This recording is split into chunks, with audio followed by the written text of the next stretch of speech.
जगन्नाथ हनुमान को प्रसन्न करने मंगलवार एवं शनिवार दिन भूल रे भी करंतु नहीं यही सातटी काम। बंधुगण हिंदू धर्म में कहुई कि सबु देवता मध्य हनुमान एक एमिति भगवान अटंती जहांकर पूजा अर्चना करने द्वारा से बहुत जल्दी प्रसन्न हो जाती। बजरंगबली को संकट मोचन कहुए कारण से समस्त विपद को हरिनियंती। मंगलवार एवं शनिवार दिन हनुमान पूजा करने बहुत शुभ अटे। शनिवार दिन एथिपाई पूजा करा जाए कारण शनिदेव को केवल हनुमान ही हराई पारिबे। हनुमान को प्रसन्न परिवार अच्छी तेबे भूल रे भी मंगलवार एवं शनिवार दिन यही सातटी काम करंतु नहीं। बंधुगण मंगलवार एवं शनिवार भूल रे भी करंतु नहीं यही सातटी काम। एक रे मंगलवार एवं शनिवार दिन हनुमान भक्त मान भूल रे भी कला एवं धड़ा कपड़ा पिंधि हनुमान पूजा करने उचित नुहे। आपण नाली एवं केसरी रंगर कपड़ा पिंधि पूजा करि।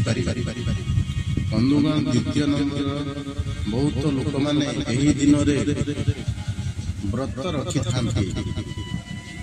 आमे सेमानंकु कहि देउछु जे एही दिन रे भूल रे भी कला खाइबे नहीं। बंधुगण नंबर 3 जदि आपण एही दिन गुड़िकरे व्रत रखुछन्ति तेबे आपण निश्चित रूपे आपणकर घर पाखरे थिबा हनुमानकर मंदिर को जाई दर्शन करंतु। एहा द्वारा आपणकर व्रत पूर्ण हो।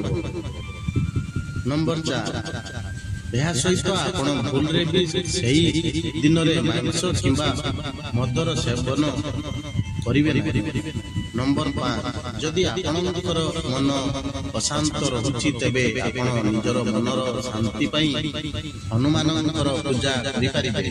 बंधुगण नंबर 6 हनुमानकर पूजा समय रे भूल रे भी तांको प्रसाद रे पंचामृत चढ़ांतु नहीं।